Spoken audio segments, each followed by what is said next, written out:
Oui, le premier conseil communautaire doit être sur locaux de la communauté de communes. Donc, et en haut, ensuite, une partie d'entre vous ont déjà été licités. Vous verrez, c'est quelque chose de remarquable. Si on arrive à avoir un conseil communautaire assez court, on pourra aller regarder en détail le bâtiment si vous le souhaitez.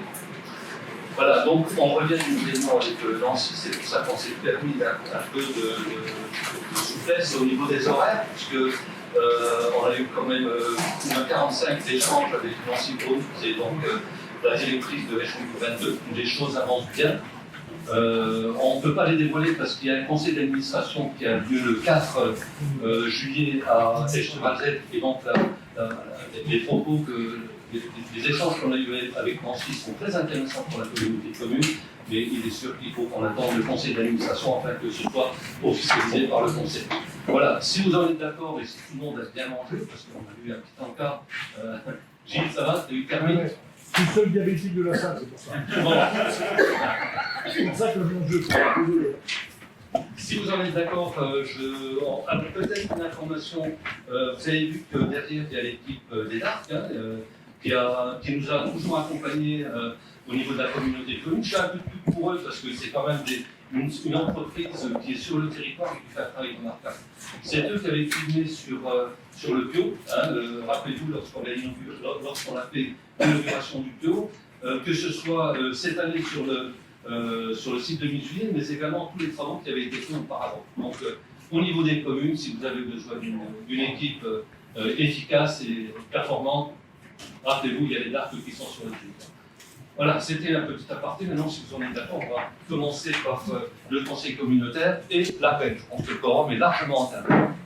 Pardonnez André. Présent. Pardonnez Alain. Oui. Abbé Patrick. Présent. Kézer Gilbert, excusez, pouvoir Madame Michetti. Rio Marie-Rose. Présent. Duclos Stéphane. Présent. Issa Patrick. Présent. Marie Daniel. Présent. Giovanni Lucien. Présent. Didier Rolando Sandro. Présent. Babette Samine. Présent. Chioti Martine. Présent. Tika Gaëtan. Présent. Lacuna Christine. Présent. Lestremont Gilles. Présent. Aurélie Viviane. Présente. Fernandez Isabelle, excusez pour voir M. Kotika. Fioretti Françoise, excusez pour voir M. Simarelli. Gavasi Angèle, excusez pour voir Mme Trio. Chetelou Alain, excusez pour voir Mme Silvestri. Bossetto Liliane, excusez pour voir M. Abbé. Gustave Maïris Valéry, excusez pour voir M. Piovano. Imbert Verdanet. Présente. Le Volvan Sylvain, excusez pour voir Mme Thon. Le Bramari, excusez pour voir M. Risser. Marchezin Laurent. Atouchi Gérald. Présent. Niquetti Fabienne. Présente. Narcissi Myriam. Présente. Lady Laetitia. Excusez. Abougénie Laura. Raïs Bernard. Présent. Sardelli Cathy, excusez. Silvestriani. Présent. Sa secrétaire du séance. Françoise. Présent. Tréla Geneviève. Présente. Puis César.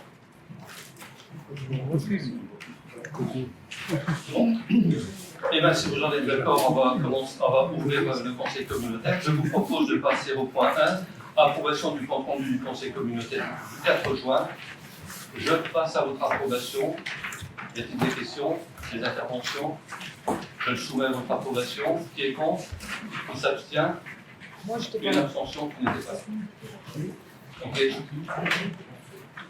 Je vous propose de passer au point 2, répartition du fonds de péréquation. Donc, conformément aux orientations fixées par le Parlement en 2011, l'article 144 de la loi des finances initiale pour 2012 a institué un mécanisme de péréquation horizontale pour le secteur communal. Ce mécanisme est appelé Fonds national de péréquation des ressources intercommunales. C'est communal, c'est-à-dire le fameux SPIC. Il existe 3 modes de répartition du fonds du SPIC. Une répartition dite de droit commun, une répartition dite à la majorité des 2 tiers et une dérogation de répartition dite dérogatoire libre. Pour la dérogation de droit commun, la répartition est définie de façon automatique par les services de l'État et il n'y a pas de procédure particulière pour pouvoir en bénéficier. Pour la dérogation dite de la majorité des 2 tiers, l'organe délibérant intercommunal peut, à la majorité des 2 tiers, majorer de 30% ou minorer de 30% le montant de droit commun à destination des communes. Pour la répartition dérogatoire libre, soit le conseil communautaire adopte à l'unanimité le principe du mode dérogatoire libre, auquel cas les conseils municipaux des communes membres n'interviennent pas. Soit le conseil communautaire adopte à la majorité des 2/3 le choix du mode dérogatoire libre. Dans ces conditions, les conseils municipaux de toutes les communes membres doivent valider le choix de l'EPCI par délibération concordante, dans un délai de 2 mois, compté de la date de délibération de l'EPCI. Conformément à la composition de la commission des finances validée par le groupe communautaire, je propose à l'Assemblée délibérante de se prononcer en faveur du maintien de niveau de la dotation des communes identique à celle de 2015. Voilà, donc je mets, si vous n'avez pas de questions, je soumets à votre approbation. Qui est contre? Qui s'abstient? Merci. Je vous propose de passer au point 3. Le point 3 qui est une adhésion à France Locale. Alors, l'adhésion à l'agence France Locale. L'agence France Locale est un outil, je pense que vous l'avez regardé très en détail, et ça peut intéresser l'ensemble des communes. L'adhésion à l'agence France Locale est un établissement de crédit spécialisé dans les prêts aux collectivités territoriales. Vous avez pu regarder peut-être sur Internet, l'Association des maires de France est fondateur, puisqu'elle a créé cette agence en 2013, dont le but est d'améliorer les modalités d'emprunt pour le financement de leur investissement grâce à un accès mutualisé au marché obligatoire international. Donc, il nous a semblé que c'était vraiment intéressant par rapport aux emprunts que nous allons contracter. Donc, je vais vous passer une lecture collective de toute la présentation du rapport. Oui. Il y a quelques points qui m'ont semblé intéressants. Au niveau de la gouvernance de l'agence France Locale, l'agence France Locale est la filiale de la société territoriale, établissement de crédit spécialisé. L'agence France Locale assure l'activité opérationnelle du groupe. La direction de l'agence France Locale est assurée par un directoire, actuellement composé de 4 personnes professionnelles reconnues du secteur bancaire des collectivités locales.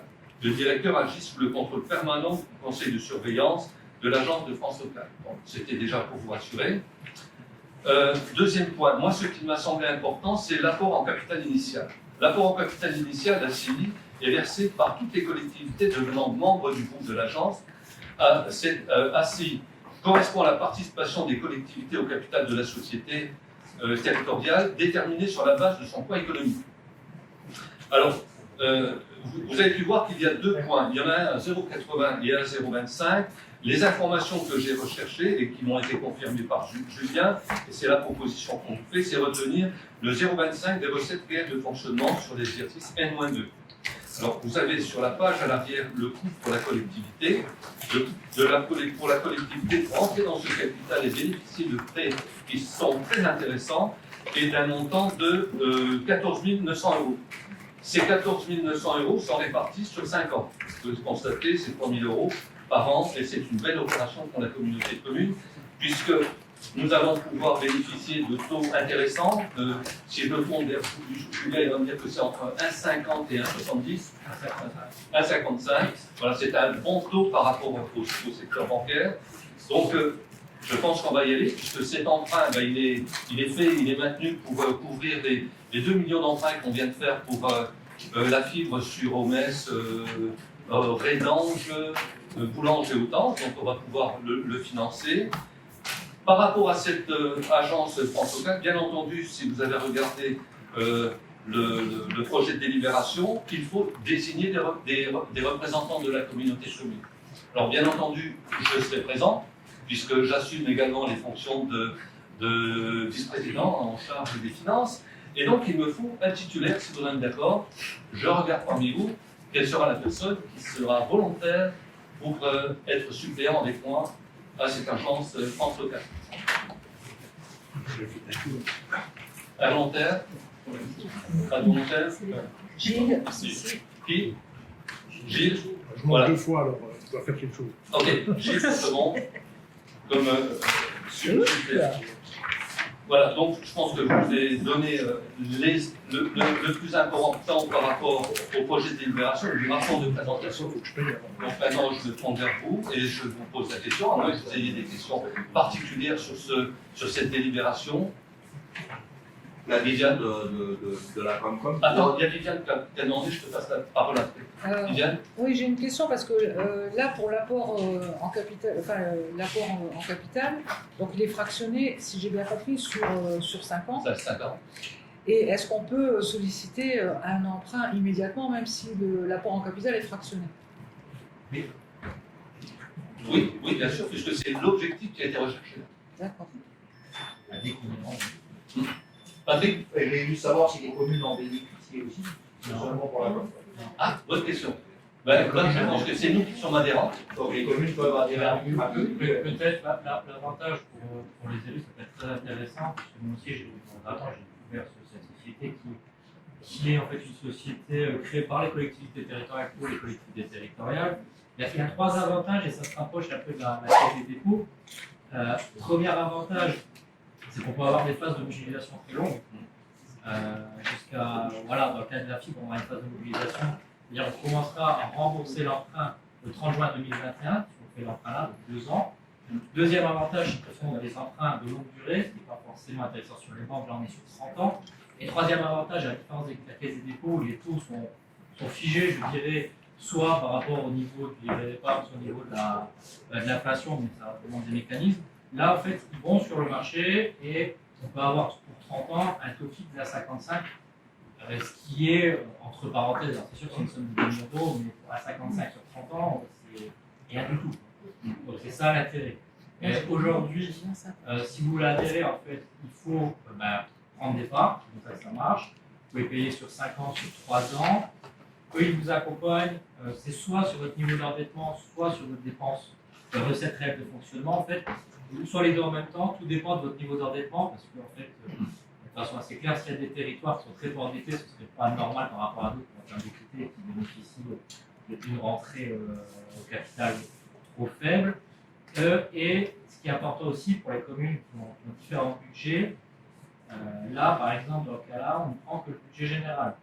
C'est-à-dire on ne prend emprunter que pour le budget général, mais ce qui n'empêche pas derrière de reprendre des parts sur le budget annexe. Comme on n'a pas besoin sur le budget annexe des années à venir, on est parti que sur le budget général. Et j'ai des contacts si ça vous intéresse. Merci de l'info. D'autres questions par rapport à cette adhésion? C'est intéressant. Pas de questions. Je le soumets donc à votre approbation. Qui est contre? Qui s'abstient? Merci. Le point 4, il s'agit d'une des petites DM.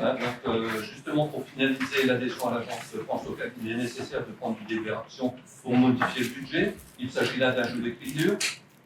Donc, on vous propose de modifier le chapitre 21, l'article 2135, installation générale, moins 3 000 €, et de le reporter sur le chapitre 26, article 261, titre et participation, du 3 000 €. Voilà, c'est un jeu d'écriture. Je le soumets donc à votre approbation. Qui est contre? Qui s'abstient? Merci. Le point 5, voilà, là, c'est un rapport sur 100 €. Sur demande de la perception, il est demandé d'apporter une décision modificative au budget général pour couvrir la ligne 66-111 d'ici la fin de l'année. Voilà, donc je propose au Conseil communautaire d'accepter cette modification de crédit budgétaire comme suit. Le chapitre 66-11 sur l'article intérêt réglé à l'échéance, c'est plus 100 €. Et le chapitre 66-11 concernant l'eau, moins 100 €. Pas d'opposition. Unanimité. Merci. Le point 6, convention financière EPA, CCPHDA, schéma d'équipement sportif et culturel. Rappelez-vous, on avait déjà travaillé sur ce volet. Donc, sous 15 ans, en raison du projet d'aménagement de l'EPA à Zétéval, la population du territoire va doubler. Dans un tel projet, la question des équipements publics est centrale. En 2017 et 2018, il a été mené un schéma directeur sur les besoins scolaires. Lors de la réunion du 27 mars 2019 à l'EPA, avec les élus du territoire, donc c'était bien entendu des maires, il a été décidé de compléter le travail sur le scolaire avec une réflexion portant sur les équipements culturels et sportifs. La convention financière jointe à l'éducation prévoit une répartition des crédits comme suit. Vous avez pu voir que l'EPA met 33%, la communauté de communes également, et l'ensemble des autres communes couvrent le résiduel. Voilà.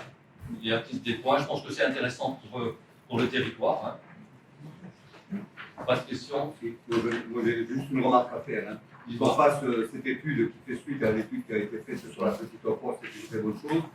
qu'on leur fasse sur les équipements sportifs, c'est une chose également, culturels. Il aurait été intéressant qu'on fasse effectivement ce genre d'études avant de s'orienter dans le pôle culturel tel qu'on l'a fait. On aurait peut-être eu une autre vision des besoins effectivement au niveau des locaux culturels sur la communauté de communes. On avait tous les éléments pour pouvoir construire ce pôle culturel et c'est la raison pour laquelle la région, l'État, les départements, la DRAC nous ont toujours soutenus. Et je rappellerai que c'est pas une inconnue pour nous. On sait très bien l'état au niveau culturel de notre territoire. On sait très bien les besoins attendus sur le territoire, on sait qu'il va doubler.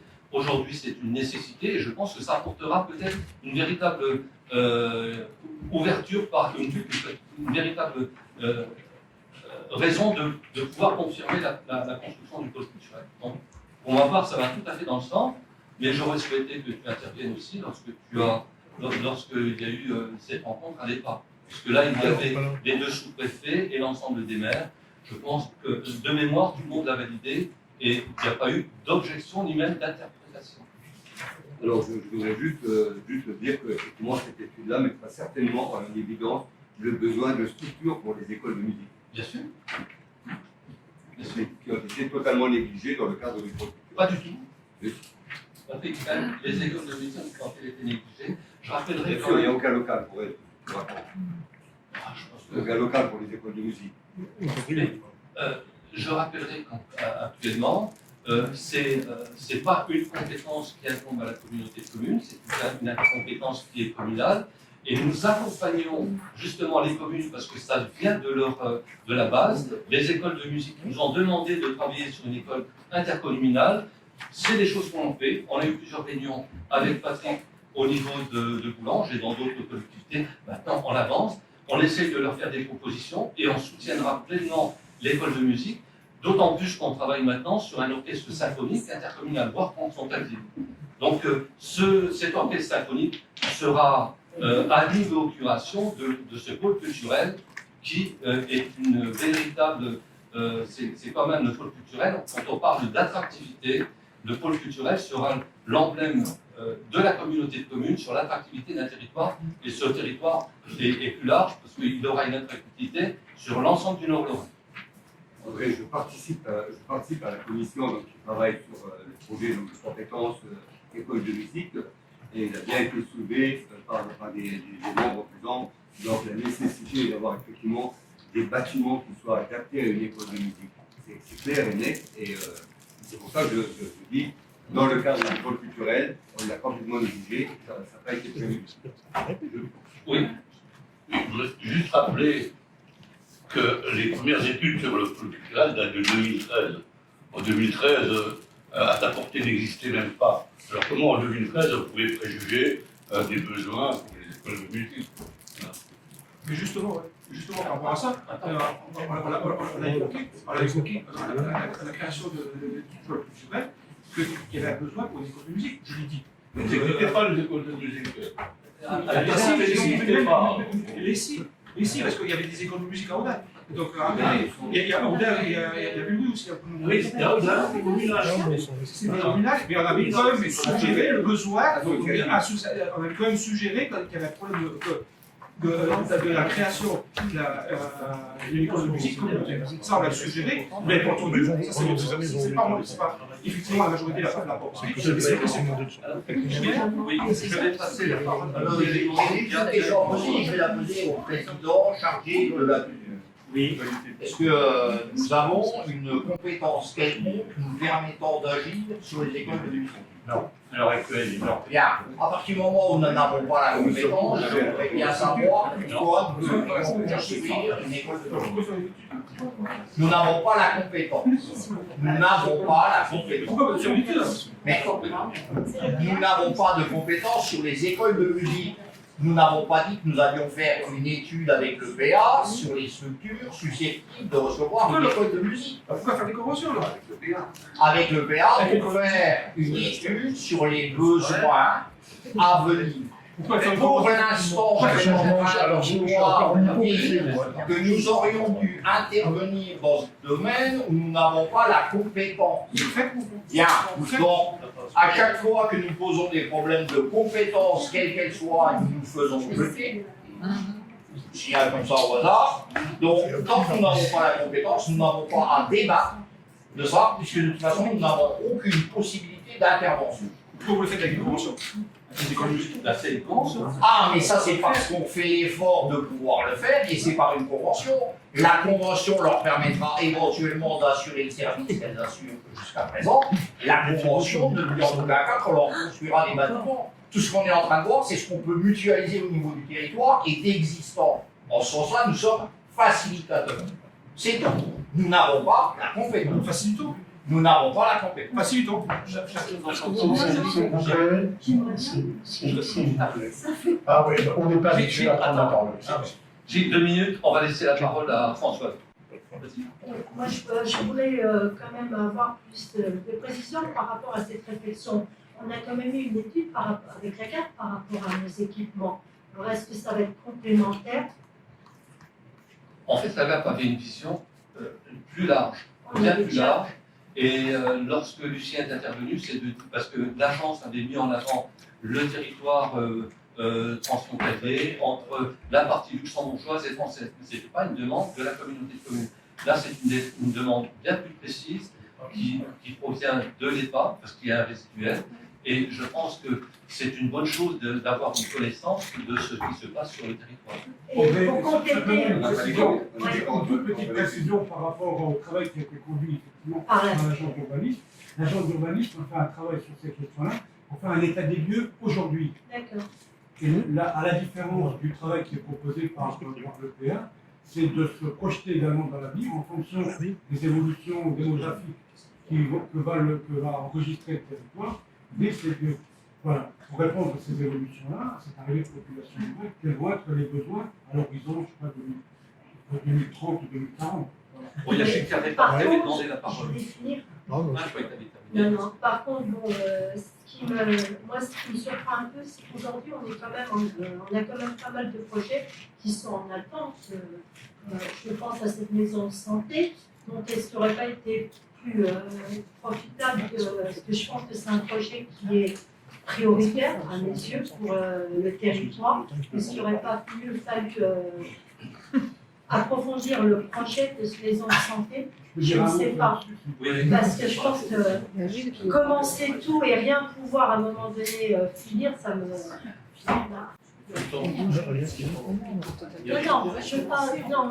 Non, mais je parle pas du tout de ça, je l'interprétais là. Oui, c'est une interprétation, c'est son interprétation. Tu fermes ton petit bouton et je laisse la parole à Gilles. Alors, merci pour la parole, Monsieur le Président. Je me rappelle d'une réunion au mois de février où tous les maires étaient invités à l'EPA, où il faisait pas si beau que ça, où certains maires n'étaient pas là d'ailleurs, mais bon, chacun fait avec ses agendas, sur le principe qui a été mis communément autour de la table. Cette étude sur le schéma sur les équipements sportifs et culturels. Pourquoi? Parce que l'EPA a sa vision sur, et comme vient de le répéter Alain, c'est ce que j'allais dire, avec l'augmentation de population, il voulait surtout faire un état des lieux de la vétusté et de l'obsolescence de certains bâtiments. Et forcément, déjà là, sont en tête les questions, effectivement, d'écoles de musique, de doublons sur des stades qui ne sont plus aux normes, enfin, toute une série de choses. Il est bien clair qu'il faut à un moment donné se parler, se comprendre. On a remarqué sur plusieurs thématiques qu'on ne sait pas ce que son voisin a chez lui. Moi, je ne saurais pas vous dire ce qui se passe à Olympique, à Villerue, et savoir dans quel état c'est. Donc, moi, je pense que par rapport à la petite enfance, c'était nécessaire de le faire avec la prospective, et notamment tout le monde a eu les résultats pour savoir, entre l'augmentation de population, les services à l'enfance et les services périscolaires qu'on va devoir mettre en place les années prochaines, il était évident qu'il fallait qu'on prenne cette chance de faire cette étude très rapidement, et ça percute l'actualité. Je reviendrai sur les écoles de musique. Je rappellerai qu'il y a quelques années, a été décidé que la communauté de communes, en dehors de fusionner et éventuellement les mettre ensemble, subventionne individuellement les écoles de musique, ce qu'elles ont déjà fait un petit peu, et ce sont les écoles de musique qui, il y a quelques mois, ont interpellé la communauté de communes pour savoir, parce qu'elles n'en peuvent plus, effectivement, elles n'en peuvent plus. Et si vous les écoutez, effectivement, c'est un problème de lieu, mais ça arrive à switcher sur différents endroits, mais c'est surtout un problème d'accompagnement administratif, de difficulté quand on est dans le monde associatif et dans le monde de la MJC, aussi de pouvoir gérer, alors je ne sais plus, sous contrôle de Patrick, je crois 800 enfants quand même, sur 3 écoles à peu près, c'est à peu près ça. C'est quand même relativement énorme. Alors je pense que, premièrement, il ne faut pas hésiter à faire cette étude et on aura un vrai état des lieux, comme on a été content d'avoir le résultat sur l'enfance et la petite enfance. Ça nous permettra de mettre devant nos responsabilités. Et vous savez tous que l'année prochaine, nous ne sommes pas sûrs d'être tous autour de cette table, mais au moins d'avoir une prospective sur nos communes respectives. Deuxièmement, les écoles de musique ne sont pas vues spontanément sur des bâtiments. Par contre, il était bien évidemment de savoir, sur chaque commune qui possède une école de musique, quel que soit son statut, de savoir où on en est. Moi, j'ai peut-être pas beaucoup de gens dans mon école de musique, mais j'ai peut-être des bâtiments. D'autres personnes ont des accompagnements administratifs, mais ont des difficultés pour les réaliser. D'autres personnes ont des problèmes de profs. Moi, je n'ai pas perçu sur les 3 réunions qu'on a fait avec eux, avec les responsables d'écoles de musique, que c'était principalement une école de musique qui voulait fusionner. Une école de musique qui voulait fusionner physiquement. C'était surtout un accompagnement. Alors, effectivement, il y a une réflexion sur la prise de compétences qui est plus difficile à prendre. Beaucoup plus difficile à prendre, puisque c'est une partie de la compétence culture, et Stéphane, quand on prend une compétence, on la prend pleine et entière. Mais à un moment donné, il faut aussi se poser des questions. Je pense que au jour où on remet en cause pas mal de projets sur ce territoire, où certains territoires nous envient quand même, avant de se poser peut-être la question de l'école de musique, réglons déjà ce qu'on a autour de la table, tous ensemble, ou tous différents comme on est, ou pas ensemble si on n'a pas envie d'être ensemble. Mais à un moment donné, je crois que je ne peux pas considérer ce que vous avez dit, les projets n'avancent pas. On a plein de projets sur la moulinette. Quand on fera le bilan de ce mandat-là, effectivement, on a eu pendant des années une interco de gestion. Comme toute interco née en 2006, il a fallu prendre quelques compétences, on n'a peut-être pas pris les bonnes au départ, on n'a peut-être pas été assez loin.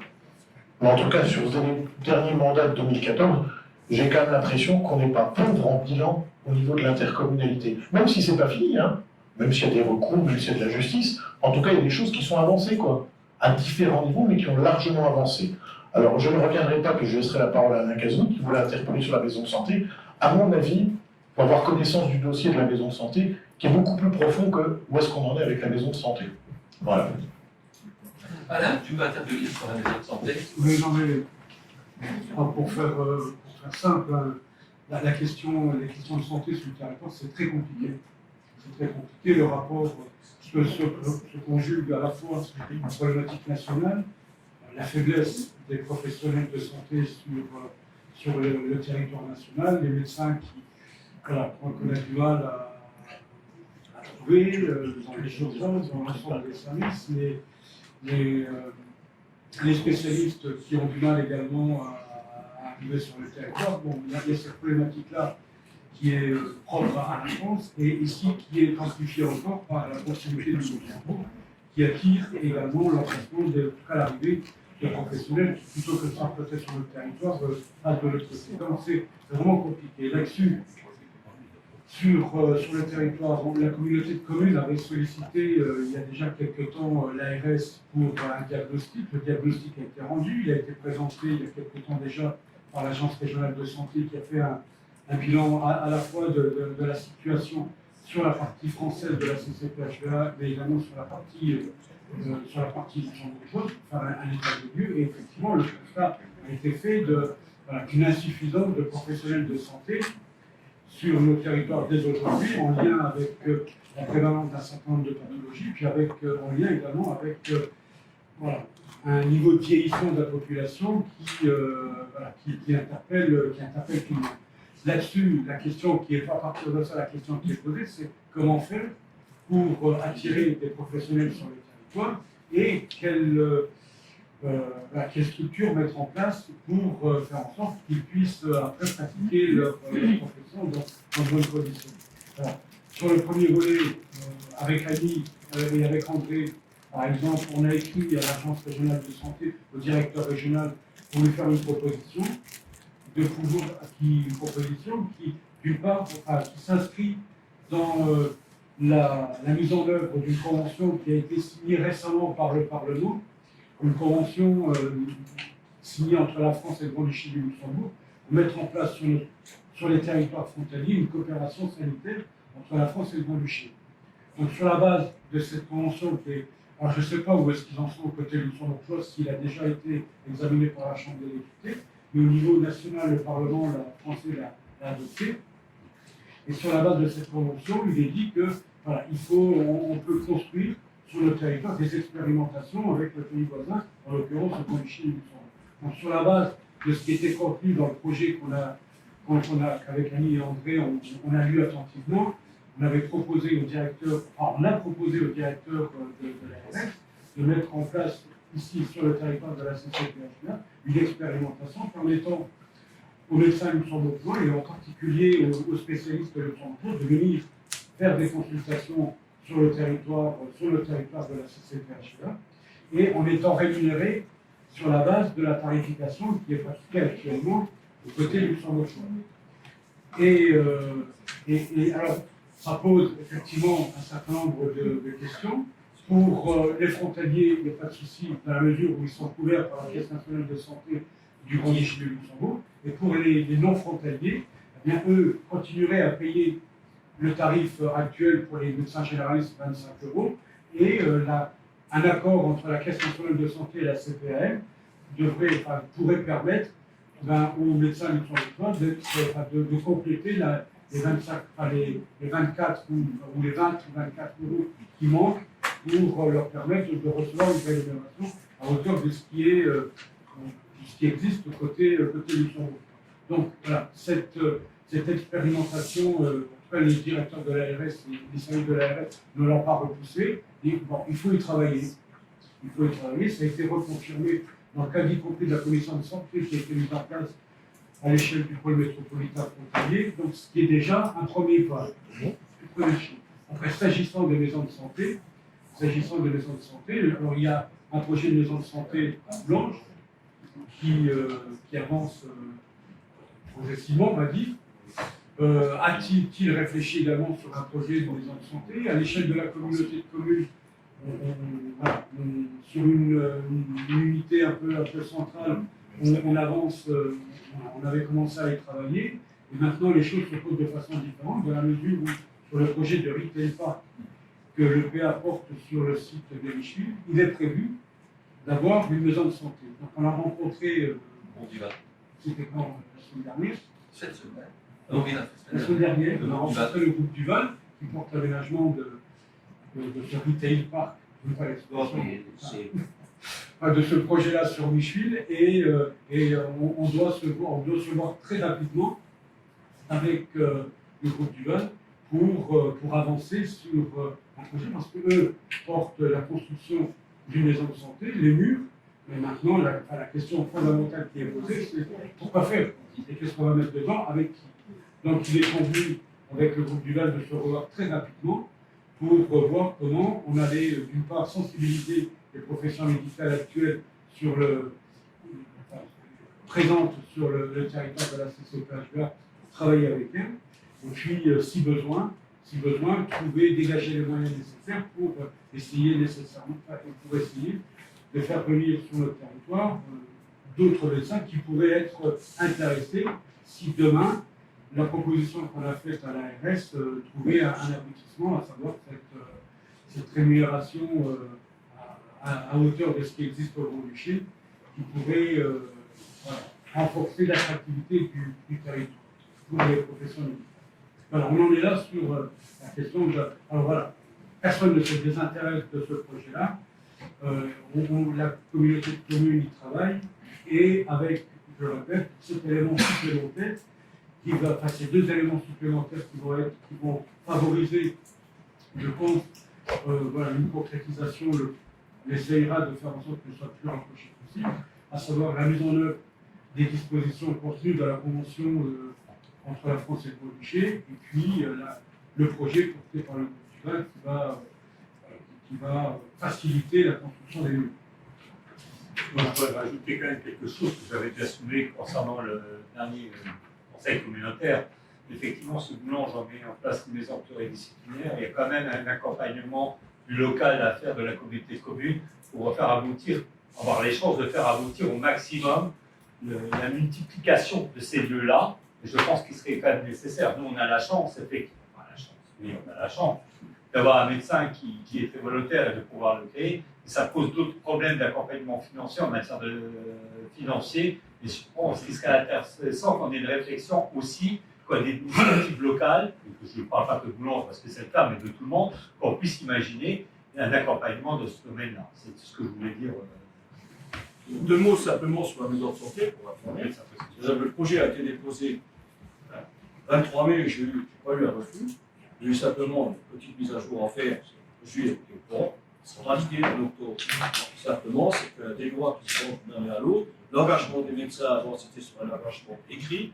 Aujourd'hui, on demande que les médecins s'engagent sur 5 ans. Voilà, ça c'est une méthode. Après, quelquefois, là aussi, il y a des priorités ou pas. J'ai pas compris, au mois d'octobre, je suis confiant, j'ai eu des bons retours. On a fait une réunion hier soir avec les médecins, le soir à partir de 9h, depuis les mois et des mois. Donc pour moi, je pense que le projet de maison de santé de Boulange sera validé en octobre. Au retour que j'ai eu, j'ai jamais rien voulu dire jusqu'à maintenant parce que ce jour-là, plusieurs fois, elle m'a interpellé. J'ai dit non, je fais un article quand je serai sûr. Voilà. Sur la maison de santé à Boulange, je suis content parce que c'est un gros combat. C'est d'abord la chance d'avoir un médecin et porteur du projet qui est maître de stage qui nous a aidé. On a 8 professionnels de santé. Et comme disait Patrick, aujourd'hui, le gros problème, au départ, on pense que c'est parce qu'il y a une grosse structure, il faut beaucoup de choses à mettre en place, que c'est l'aspect du projet le plus palace. Mais le gros problème aujourd'hui, c'est que de quelle façon on peut financer, certains moments, on disait on peut 70 et 80 francs. Sachez une chose, en dernière information, par exemple, la maison de santé doit vraiment 4 ou 50 000. Voilà. Blanche, ben là je suis confiant, le dites un peu dans le journal aujourd'hui. 2 fois, c'est ça cette fois sur Blanche. Voilà, moi je voulais dire aussi, effectivement, je rejoins ce que dit, Patrick et Gaëtan. C'est une problématique, on en a tous conscience. On peut continuer à en parler et puis on peut essayer aussi de se plaindre encore et de ne pas être positif. C'est sûr que c'est le genre de sujet qui évolue d'année en année selon les différentes lois qui passent, bien évidemment. Et les contraintes, voilà, vous vous rappelez le début de mandat, le fait que la communauté de communes était prête à prendre et à la fois l'étude et l'installation, et aucun médecin sur ce territoire n'était en aptitude ou ne souhaitait effectivement porter ce projet seul, même si tout était mâché au préalable. Moi, j'entends ce que tu dis, Patrick, et je suis bien content. Moi, j'ai une autre problématique. J'ai 3 médecins qui sont dans des locaux obsolètes, qui nous ont interpellés il y a 1 an. Je n'ai pas fait appel à l'ARS, je n'ai pas fait appel à qui que ce soit, mais enfin, si tu dis qu'on peut être accompagné, on peut peut-être discuter. En tout cas, moi, le but étant de ne pas perdre les médecins que j'ai, c'est pas d'en trouver, c'est pas tout à fait la même problématique. Donc, il faut prendre le sujet à l'envers, pour éviter qu'ils s'en aillent, et avant qu'ils s'en aillent. Pour ceux qui connaissent Fontois, ils étaient 4, ils sont passés à 1. Et quelqu'un de 78 ans qui a dû remettre sa plaque, c'est pas légal. Mais bon, c'est tout, ça restera pas dans la presse, j'espère. En tout cas, une chose est claire, nous on a pris le problème à l'envers, et je parle sous couvert de mes 2 élus qui sont là avec moi, de nous organiser et de prester effectivement pour réaliser ce cabinet par quelqu'un d'autre ou par nous-mêmes, en maîtrise d'œuvre ou en maîtrise d'ouvrage ou pas du tout, ce qui va nous permettre effectivement de fidéliser le maître de stage, parce que pour être maître de stage, c'est celui qui récupère les 8e et 9e années, les internes qui sont en fin de formation et qui peuvent se fidéliser et poser leur plaque à la fin de la 9e année. Il a raison, Gaëtan. Au dernier moment, ça a été 5-6 ans, ça a été une galère. Mais vraiment une galère. Ils avaient les murs, mais il n'y avait toujours personne quoi dedans. Hein. C'est une catastrophe. Et je pense effectivement que la deuxième chose, qui est la convention avec le Luxembourg, à partir du moment où l'ARS et les instances compétences en France sont capables de mettre le différentiel sur ce qui se passe au Luxembourg, mais enfin, quand vous voyez le résultat de l'ARS, il n'est pas folichon non plus au Luxembourg. Hein. Il est moins pire que chez nous, mais il est pas mal non plus. Pour ceux qui se rappellent, il y a 3 ans, il y a 17 médecins.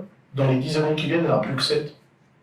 7 sur non plus 27 000 habitants, mais peut-être 40 000, 45 000, ça va être très très chaud. Alors je pense que toutes les bonnes idées sont bonnes à prendre, individuellement ou au niveau de la communauté de communes, et je suis content qu'au niveau de la communauté de communes, on finance ce genre de choses pour fidéliser, pour une offre de santé pour la population, parce que ça va toucher Boulange, peut-être Metz et puis d'autres personnes. des sujets trop importants pour qu'on puisse continuer à pleurer et à se dire où est-ce qu'on en est. Par contre, ça avance, mais ça avance peut-être pas aussi à la vitesse qu'on souhaiterait que ça se passe, quoi. Oui.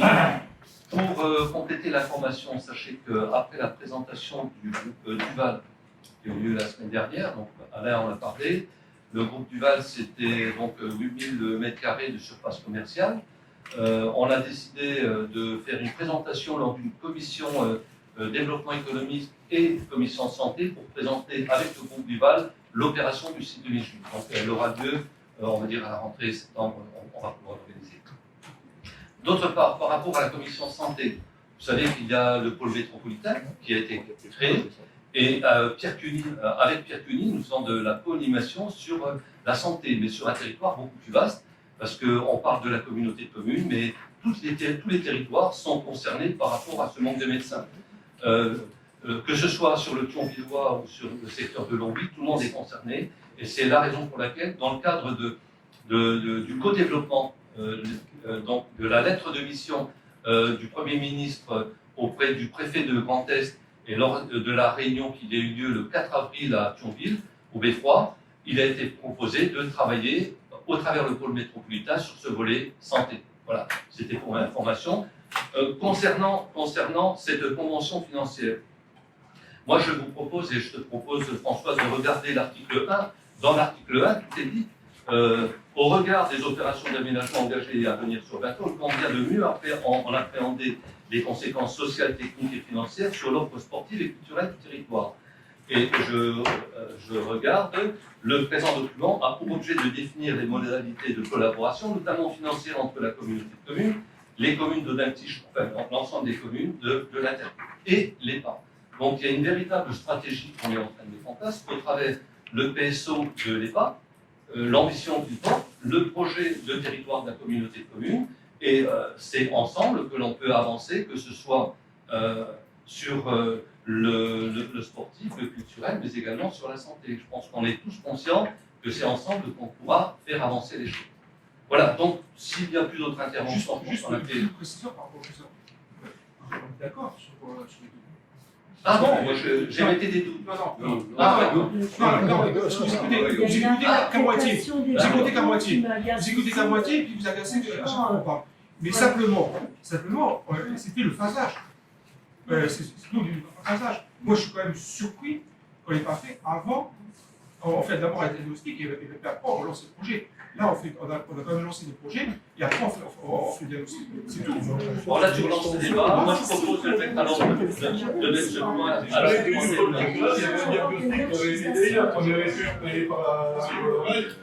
Pas que le pôle culturel, sur l'ensemble de la culture et sur l'ensemble des activités sportives. C'est ce que je me tue et je m'efforce à le dire depuis Bon, on va essayer d'avancer.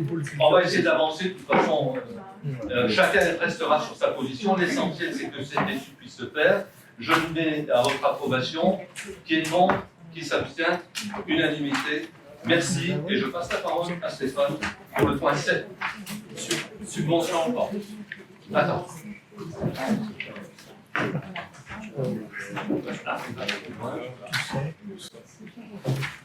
Subvention ou pas.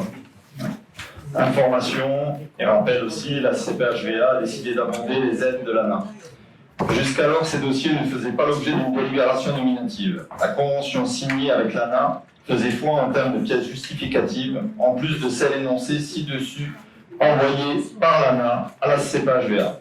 Cependant, du fait du changement de trésorerie et de sa nouvelle direction, la trésorerie de Fontoy exige une délibération nominative des dossiers. Donc il est proposé au conseil communautaire d'approuver le tableau ci-dessous. Et vous aurez tout à l'heure une délibération qui prévoira quelque chose de beaucoup plus simple pour tout le monde. Alors je le passe à vous voir. Qui est contre? Qui s'abstient? Unanimité, merci. Attribution de subventions particulières à la de façade.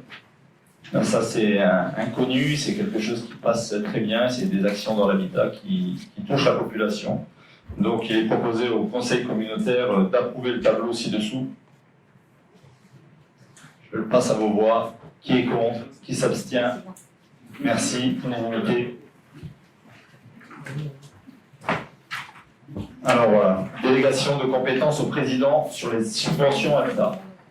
Donc en ce qui concerne l'Ecorénov, l'OPA par les ravalements de façade, l'OPA RU également, plutôt que de repasser toujours au conseil communautaire et dans un but d'une plus grande réactivité pour le paiement en particulier, il est proposé en tout cas au conseil communautaire que le président reçoive délégation concernant les aides versées liées à la politique de l'habitat dans le cadre des conventions et des règlements en vigueur et dans les limites prévues au budget. Cette délégation comprend les aides financières liées à l'OPA RU, l'OPA, à l'amélioration et de l'OPA, à la campagne de ravalement de façade et à la plateforme Ecorénov. Donc il est proposé au conseil communautaire de se prononcer sur cette délégation de compétences au président. Qui est contre? Qui s'abstient? Unanimité, merci. Est-ce qu'on pourra avoir un rapport de Oui, savoir bien sûr, il y aura un bilan qui sera fait, bien sûr. Sachez que tout est traité en commission déjà. Quand les gens, ça redonne une force à la commission. Et la commission, une fois que la commission aura accepté, en tout cas, le président validera et il y aura un compte rendu tous les 6 mois pour dire les subventions qui ont été versées. Voilà, toujours dans les limites du budget. C'est inclus dans le projet de délibération. C'est écrit. Voilà. Non, non, c'est marqué. Ce sera dans les objets. Alors, avec maintenant l'espace Info-Énergie, après la décision de l'Agate Lorraine Nord en juin 2018 d'arrêter le portage de l'espace Info-Énergie, la CPHVA s'est retrouvée sans conseiller. Après une réunion en 2018, l'association des énergies renouvelables s'est portée volontaire pour porter l'EIE en Lorraine. Cette association porte déjà des EIE dans le département de Meurthe-et-Moselle.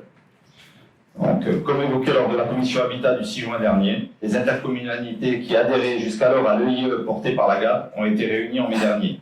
Il s'agit de la communauté d'agglomération de Longwy, de la communauté des communes Terre Lorraine du Long-Lyonnais, la communauté de communes Cœur et du Pays Haut, de la communauté de communes Orne, Lorraine Confluence et de la CPHVA pour évoquer entre autres un plan de financement et non plus 1 ETP, mais 1,4 ETP pour couvrir ce territoire des permanences dans 3 structures, dont la CCPHVA, la répartition annuelle en fonction de chaque thématique.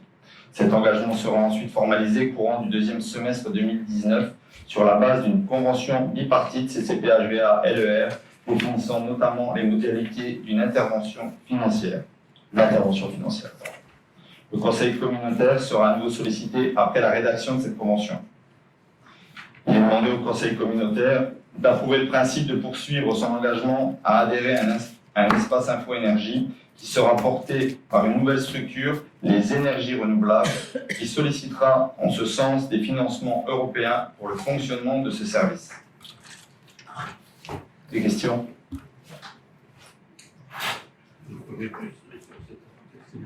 C'est une association en réalité qui va maintenant, grâce à ce principe d'adhésion, va faire ses demandes d'aide au niveau européen. Et derrière, ils travaillent habituellement. C'est eux qui remplacent, qui vont aider au remplacement de l'espace info-énergie, qui vont porter cette politique des énergies énergétiques.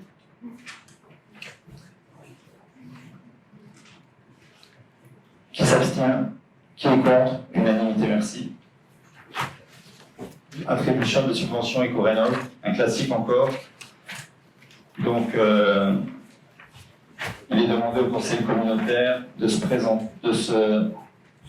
d'approuver le tableau ci-dessous sur les subventions. La commission d'attribution a donc attribué des subventions à 3 particuliers. Il est demandé au conseil communautaire de se prononcer sur ce tableau. Qui s'abstient? Qui est contre? Merci. Ah bon?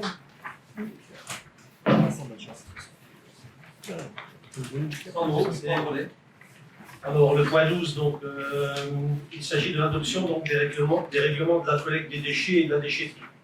Effectivement, donc, nous allons voter le passage à l'atomy. Donc, avant la mise en place en janvier 2021, de la mise en place de l'atomy, donc il a fallu revoir les règlements donc, de la déchetterie et de la mise en place de la collecte. Donc, le COPIL a travaillé il y a eu plusieurs séances qui ont permis donc justement d'élaborer ces 2 règlements et de mettre au point. Voilà. Et il sera donc peut-être revu il faut déjà un règlement pour la mise en place, et par la suite, donc, en fonction du fonctionnement, donc, après la mise en place de l'atelier, on pourra revenir avec la commission donc, sur différents points du règlement. Donc, sur proposition de Monsieur le Président et vu le Code de l'environnement, donc considérant la nécessité de contribuer à la protection de l'environnement, à la préservation et à l'amélioration du cadre de vie, considérant donc la nécessité de préciser les conditions de collecte, d'accueil des usagers ainsi que les bonnes pratiques en matière de collecte et de déchets, donc il va falloir approuver ces deux règlements. Y a-t-il des questions à poser sur ces deux règlements? Pas de questions? On fait confiance à la commission. Voilà, on a mis quand même plusieurs semaines à élaborer le règlement. Moi j'ai juste une question, c'est une question d'information. Oui. Je voulais savoir ce que c'était. Je voulais juste savoir ce que c'est de manière rétroactive, à la page 8, sur délibération de l'organe délibérant des CCTH, chaque année du 15-10, les locaux qui sont assujettis à la convention de redevance spéciale et dont les listes est affichée au siège de la collectivité. C'est quoi? C'est des bâtiments. J'ai tout c'est tous ceux qui sont assujettis à la redevance spéciale. Ah, mais est-ce qu'on en a des bâtiments comme ça? Ah ben, redevance spéciale. Redevance spéciale, c'est par exemple le carton Lidl qui produisent plus de l'ensemble. Voilà, c'est qui sont assujettis à la redevance spéciale. D'accord. J'avais fait la part. Voilà. Ou par la suite, les collectivités qui ne sont plus donc exonérées. Hein, quand on passe à la taxe incitative, les collectivités passeront à la redevance spéciale. Donc, bon, une petite question. Page 12, il est précisé en haut, la CCPHVA fournit des sacs aux communes qui les distribuent. Oui, c'est pour la collecte sélective. Uniquement. Oui, que la collecte sélective. Donc, si j'ai bien compris. Excuse-moi, vas-y. Ce que j'ai bien compris, c'est que les collectivités sur leurs bâtiments publics, les ponts et les lourds, on va devoir peser et payer. Vous savez qu'on a déjà débattu là-dessus? Alors, vous savez qu'on est déjà revenu sur cette décision-là? Oui. Non, mais je vous le dis quand même. Hein. Oui, mais là, bon, voilà, c'est la commission a travaillé, je veux dire. Non, on se reverra, je voterai contre ça, et puis je vous reverrai, puis je refuserai de voter parce qu'on reviendra sur la décision. Là. Non, je pense qu'on n'y reviendra pas. On a quand même mis plusieurs semaines, je veux dire, on a vu tous les élus. On va discuter des maisons de santé. C'était ça le grand débat de fond. Les EHPAD. Les EHPAD. C'était ça les grands débats. Mais bon. Non, mais je vous le dis. Oui. Si j'ai l'histoire, je vous dis, j'ai voté contre, et je continuerai à voter contre ce truc-là. Et on se reverra dans 3 mois. Et on votera, on fera une autre délibération contraire. C'est tout, mais c'est pas grave. On a vécu une mission. Ça a été vu en commission avec les élus. Voilà, après. Et toi, t'es il y a eu un vote, voilà, il y a eu une unanimité sur le. J'ai l'habitude, oui, voilà, on pourra en débattre. Hein, donc tu as le droit de ne pas avoir.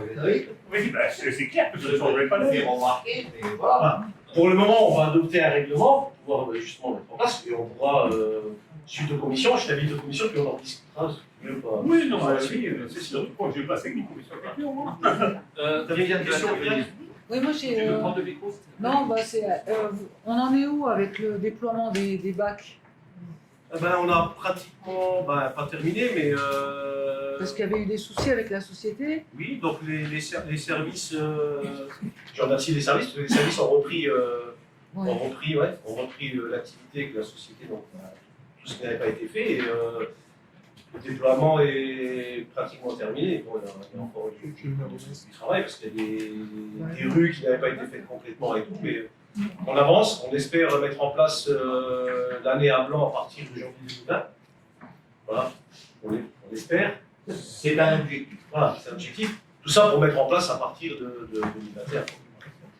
Et j'avais une autre question concernant les différentes tailles des conteneurs, parce qu'il y a plusieurs personnes qui m'ont interpellé en me disant, on m'a dit, il y a tant de personnes dans un foyer, c'est ce conteneur, c'est ce volume-là, et des personnes qui auraient souhaité avoir des conteneurs plus petits, qui allaient sortir toutes les semaines, parce que ça sort dans le coin. Pas plus grand. Non, pas plus grand, plus petit. Après, oui, non, des personnes. On l'a expliqué, en fait, quand on a fait la mise en place et l'attribution des bacs, elle a été faite par rapport à ce qui s'est fait au niveau national avec des études. Donc on s'est basé par rapport à ce qui se passait sur d'autres territoires pour essayer de fournir des bases en correspondance aux personnes du foyer. Après, si des personnes trient bien et qu'elles veulent avoir de petits, il sera possible. On a mis en place une régie. Et en fonction du fonctionnement de chaque famille, certaines vont peut-être le bac plus grand, certaines le bac plus petit. Après, on expliquera à la rentrée après au niveau tarification comment ça va se passer. Et après, les personnes pourront choisir si elles désirent un bac plus petit ou plus grand. On pourra les changer. Oui, parce que le retour que j'ai eu, c'était non, vous prenez celui-là, c'est imposé, tu vois. Non, c'est ce qui est préconisé, mais. Il y a toujours possibilité de changer. Oui. Voilà. Il y aura possibilité de changer. On va laisser aux familles la possibilité donc déjà de s'exercer par rapport au bac, et puis après, en fonction de leurs habitudes, si le bac est trop petit, ils vont chercher un truc dedans, pas de souci. Vice versa. Question juste sur les conteneurs qui me sont revenus plusieurs fois. Comment faire avec les gens qui ont des déchets spéciaux, style des déchets de santé qui ont... Déchetterie. Non, mais c'est tout. J'ai eu la question il y a assez longtemps. Dans le règlement, justement, il est spécifié tout ce qui concerne les ordures ménagères et tout ce qui concerne les ordures un peu spécifiques où la déchetterie est capable de récupérer type de déchets. C'est réglé, c'est bon, c'est clair, parce que, bon voilà, on m'a interpellé 2-3 fois. À la rigueur, vous donnez l'adresse à la fille qui donne les bacs. Si vous en avez un soir, je prends la voiture, j'ai toujours pas le bac. C'est pas grave. T'inquiète pas. D'accord, mais toi non plus. Bien habité chez moi. Oui, pour les déchets santé, il y a la DASRI qui est à la déchetterie, hein, ne l'oublions pas, c'est spécifique par rapport à ça. Non, moi je vous parle de personnes qui tous les jours ont 3 poches, 4 poches de dialyse, enfin les choses, ça fait quand même du volume. Alors si vous voulez faire la déchetterie, c'est tous les 2 jours, quoi. Vous voyez ce que je veux dire. Ok, d'accord. J'ai une question pour rebondir sur la remarque de Patrick, effectivement. Effectivement, on en avait débattu, c'était en commission des finances sur les exonérations quand on avait balayé les compétences. Là. Et effectivement, il y avait le point qui avait été soulevé sur les exonérations qui existaient sur les collectes. Là. Mais compte tenu des coûts exorbitants maintenant du traitement des déchets, pourquoi est-ce qu'on maintient encore des exonérations? Pourquoi il y a un passe-droit? On travaillera là-dessus justement pour ne plus exonérer les collectivités. Elles sont producteurs de déchets. Quand on met en place une taxe il n'y a pas que les collectivités, il y en a d'autres. C'est ça qui est visé là-dedans. Non, mais en général, tout producteur de déchets devra payer en fonction de sa production de déchets. C'est un peu mais pourquoi on voit apparaître un point 3.2, usagers exonérés? Bon, que ceux qui soient exonérés de plein droit parce qu'ils soient exonérés de foncier, je veux bien, mais après qu'il y ait des exonérations facultatives sur. Ça me choque, ça me fait penser à ce qu'il y a un passe-droit. Toujours à la famille. Ouais, je l'ai dit, les propriétés exonérées de façon permanente au titre de la taxe foncière sur les propriétés bâties appartenant au public.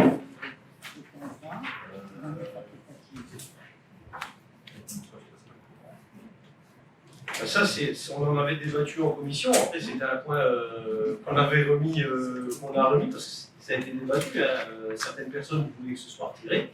Et à la majorité, ça a été gardé. Après, on pourra retravailler. Oui, tu vas tomber sur le débat des associations. Ah, c'est comme les associations, c'est pareil. Bon, après, voilà, ça, c'est un travail à mener par la suite, tout doucement. Hein, Oui, parce que ça risque d'être un frein pour toutes les manifestations réalisées par les associations, sachant qu'ils n'ont pas de. Non, parce que. Si pour les manifestations, c'est pour gagner de l'argent. Oui, mais on a. S'ils n'ont pas d'argent, Oui, mais il faut. Non, mais il y a des bacs qui sont mis à disposition. Oui, il y a des conteneurs spéciaux qui sont mis à disposition des associations. Maintenant, le but, c'est de trier aussi. Hein, c'est de pouvoir trier. Donc, sur d'autres territoires, sur d'autres territoires, ça se fait. Après, on met en place la flotte de verre, par exemple, c'est de gobelets. C'est pour éviter déjà tout ce qui est plastique. Si toutes les associations reprenaient les gobelets à disposition, ça éviterait déjà d'avoir des déchets. Ça, c'est obligatoire. Voilà. Le problème est réglé dans Voilà. maintenant, après, c'est fini. Hein. Il n'y a pas que les gobelets, il y a aussi des gobelets qui sont écrits. Après, c'est voilà, c'est aussi. Hein. Je pense c'est de faire comprendre, même lors de manifestations, qu'on peut trier tout ce qui est vert. Il n'y a pas de souci. C'est d'essayer de faire trier les associations. Juste une chose. Faut quand même se rappeler philosophiquement, taxe à incitation, le principe c'est les pollueurs-payeurs. D'accord? Alors effectivement, ça peut en faire grincer du monde et les dents, parce qu'il va falloir qu'on se retourne face à nos associations qui sont nombreuses et variées, mais qui produisent aussi du déchet. Alors après, à nous, dans nos communes, de prendre nos responsabilités et de faire payer ce petit surcoût. Je ne suis pas non plus sûr que ce soit énorme non plus à ce point-là, à chaque manifestation, si ça doit être entre 20 et 40 €, je veux dire honnêtement, voilà, pour une manifestation genre un harpa italien avec 200 personnes, vous voyez ce que je veux dire. Le but, il est aussi quand même clair de faire le tri, quoi. Il n'y a pas de déchets chez les Italiens, d'accord, ok. Merci Daniel. Voilà, tous les manger, il reste que les assiettes, tous les déchets. Non. Bien évidemment, je peux entendre la gêne que ça peut imposer chez certains sur le fait que ce soit exonéré. Ça peut poser problème, on l'a eu en commission finance, je me rappelle effectivement. Après, à nous de faire répartir les choses aussi. Dire que si la collectivité va payer 52 fois dans l'année la levée parce qu'il y a une manifestation toutes les semaines, à elle de répercuter aussi à ceux qui polluent. Je veux dire, honnêtement, l'association, si c'est une prise de conscience, hein, si l'association comprend qu'elle provoque du déchet aussi, elle est aussi à même de mettre un tout petit peu d'argent de côté pour être aussi développement durable, un tout petit peu. Voilà. Et puis si les associations, on a peur d'aller devant eux pour leur dire ça, à ce moment-là, on prendra sur nos budgets à nous, et puis c'est tout. Hein. Voilà. Oui. À la page 5 et la page 6, il y a une longue liste d'obligations de l'usager. Voilà. Et bon, les usagers ne lisent pas forcément les comptes produits du conseil communautaire. Alors, s'il y a un certain nombre de modifications par rapport aux habitudes habituelles, comment vont-ils être informés? Pardon? Il n'y a rien qui a été changé au niveau des usagers. Après, on pourra communiquer de nouveau sur le règlement, sur quelques points au niveau de la presse. Et entre autres, nos obligations d'État, voilà, d'une application dédiée aux ordures et. Tout à fait. Donc, ce sera l'intermédiaire parfait. Tout à fait. L'intermédiaire parfait pour donner des informations. Mais il faut la fibre. Il y a une version bêta prévue dans cette forme. Voilà. Merci Patrick. Sur les applications. La version bêta, c'est pour les idiots, là. Je suis pas sûr que La version bêta, c'est pour les apps portables où il va avec toutes les applications. Il y a certaines. La version bêta, c'est pour les idiots. Bien, je passe au vote. Qui est contre? Moi. 2. Qui s'abstient? Merci. Donc, on a passé les deux règlements. Les deux règlements, oui, pour les deux règlements. D'accord. Alors, le point 13, le point 13 concerne l'intégration de la communauté de communes au dispositif territoire d'industrie Nord-Lorrain. Vous en avez tous entendu parler du territoire Nord-Lorrain. C'est vrai qu'on nous disait qu'il y avait beaucoup d'argent. Il y en a quand même. Vous pouvez constater qu'il y a 1,360 milliard. Donc, si on peut y bénéficier, pourquoi pas. Et ça tombe bien parce que le territoire de la communauté de communes a été retenu comme territoire d'industrie. Donc, on a fait marcher nos réflexions et on s'est rendu compte qu'il y avait une chose qui était vraiment intéressante pour la communauté de communes, c'est de regarder avec justement la plateforme Smart City et l'intégrer dans le territoire d'industrie. Voilà, donc ce projet de délibération consiste d'une part à intégrer la communauté de communes au territoire d'industrie en mettant tout en œuvre pour mettre en place, dans le cadre de cette intégration, le projet de Smart City. Donc, la délibération porte de confirmer pour la communauté de communes, de confirmer l'intérêt de la communauté de communes à intégrer le dispositif territoire d'industrie Nord-Lorraine, de m'autoriser, moi ou mon représentant, à participer à la rédaction du contrat territoire d'industrie Nord-Lorraine, et de valider le principe de signer le dit contrat et de déposer les fiches d'actions relatives au projet de la communauté de communes pouvant être éligibles au dispositif. Voilà.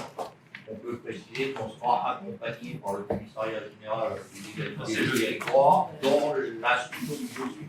Tout à fait. Est-ce que vous avez des points particuliers sur ce volet-là? Des questions? Aucune question. Je le soumets donc à votre approbation. Et contre? Qui s'abstient? Merci. Moi, je n'ai plus de points sur le conseil communautaire. Dans les divers. Alors, dans les divers, peut-être donner cette information par rapport à la fibre. Vous savez qu'on avait souhaité déployer la fibre sur Audin-Russange. Malheureusement, on ne le voit pas dans l'état actuel des choses, étant donné que 3 communes ont pris, puisque là c'était la loi Ferrand, qui permettait à la communauté de communes de pouvoir obtenir cette compétence. Certains ne l'ont pas souhaité. C'est regrettable parce que la compétence fibre est à la communauté de communes, puisqu'on est membre de Moselle Fibre. Là, c'était une opération gagnant-gagnant, puisque les recettes attendues de l'assainissement permettaient de couvrir l'emprunt pour réaliser l'opération fibre Audin-Russange. Voilà, donc c'est un peu regrettable. C'est la seule solution qui avait été envisagée. Eh bien, attends. Tu n'as pas utilisé ce genre de solution quand tu as décidé, quand on a décidé de mettre la fibre dans les 4 autres communes. Sauf que tu passes par un emprunt. Je ne vois pas pourquoi ça ne passerait pas par un emprunt pour les autres communes, les 4 autres communes. C'est bien la raison pour laquelle je dis que c'était du gagnant-gagnant. Parce que d'une part, ces trois communes ont souhaité à la Port-de-France, et là on leur donnait l'eau et l'assainissement sans rien rechiner. Là, ça n'a pas été discuté, il n'y a jamais eu de discussion là-dessus. Non, mais il ne peut pas y avoir de discussion, c'est une agglomération. C'est une agglomération. C'est une agglomération, c'est une compétence pleine et entière. Il est lié. Alors moi, c'était par rapport à la fibre, je rappellerai que depuis 2 ans, que ce soit Patrick ou moi, on a demandé à faire partie de ces réunions. Patrick Risser, qui représente la communauté de communes à Moselle Fibre, de participer aux rencontres avec les SFR et les devis. On n'a jamais été associé. Juillet l'année dernière, c'est un fait. Réunion avec SFR. Tu m'en informes le jour où on signe la charte éco-partie à l'EPA. Je dis voilà une bonne occasion de les représenter. Si je peux y assister, j'y assisterai à la fois en tant que CCPHBA et en tant que représentant de Moselle Fibre, et je me suis assuré d'avoir le mandat de Moselle Fibre pour assister à cette réunion qui, sauf erreur, avait lieu le 11 juillet. 2 jours avant, on m'a informé par un très court mail que ce n'était pas la peine que je me pointe parce que SFR ne voulait pas de moi. C'est un fait. Depuis quand SFR avait le droit de décider que je n'assisterai pas à une réunion avec les représentants de la commune d'Audin, à quel titre? Si la commune d'Audin, d'une manière ou d'une autre, souhaitait néanmoins que le déploiement de la fibre par Moselle Fibre puisse être abordé. Première, c'est une question. C'est une question. J'ai interrogé Audin et Russange, je ne sais combien de fois, pour savoir où on en était avec SFR sur ces contrats. Ta réponse officielle a toujours été SFR déploiement. C'est vrai. Donc, depuis le début, et vous avez ces documents, aucune convention avec Moselle Fibre n'a évoqué la nécessité ou la possibilité de déployer sur le territoire d'Audin-Clichy et Russange, puisqu'il y avait un opérateur privé. Donc la question ne se posait pas de savoir si on devait le mettre à notre budget ou dans un TOB, puisqu'il n'y avait aucun investissement à prévoir. Tu as donné cette réponse il y a 3 mois encore à ton conseil municipal. SFR va déployer. SFR informe, après discussion avec Maïton, Altis d'ailleurs, que finalement il déploie en droit. Nous n'avons bien prévu à aucun moment sur les informations que vous nous avez données de claquer 2,5 millions pour vous mettre la fibre. À aucun moment. Bien, nous avons donc une dépense nouvelle. Voilà.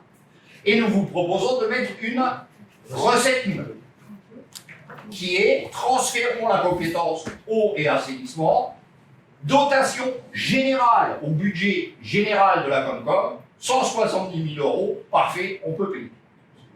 Vous refusez de transférer la compétence. Vous refusez de transférer la compétence, donc vous refusez la recette nouvelle qui permet éventuellement de vous mettre la fibre. C'est votre non, mais il peut y en avoir d'autres. Non. Nous avons bien une dépense nouvelle, d'accord, qui n'a jamais été discutée et qui n'est pas budget. Tout à fait. Lors des dernières discussions que j'ai pu avoir, juste après qu'on fasse la photo des 3 maires, République à Lorraine, Chantal. Tout à fait. Le lendemain, le maire de Russange, absent ce soir, me contacte et me dit il faut quand même qu'on discute de cette compétence. Je rappelle très courtoisement, ne me dis pas que tu n'es pas au courant, tu as vu les gens de Russange hier ou avant-hier encore. Ne me dis pas que tu n'es pas au courant. Ne me dis pas que tu n'es pas au courant. Non, je vous ai vu après, c'est vrai. Oui, j'ai vu après que j'ai vu le maire de Russange. Donc je suis au courant. Je suis au courant. Bien.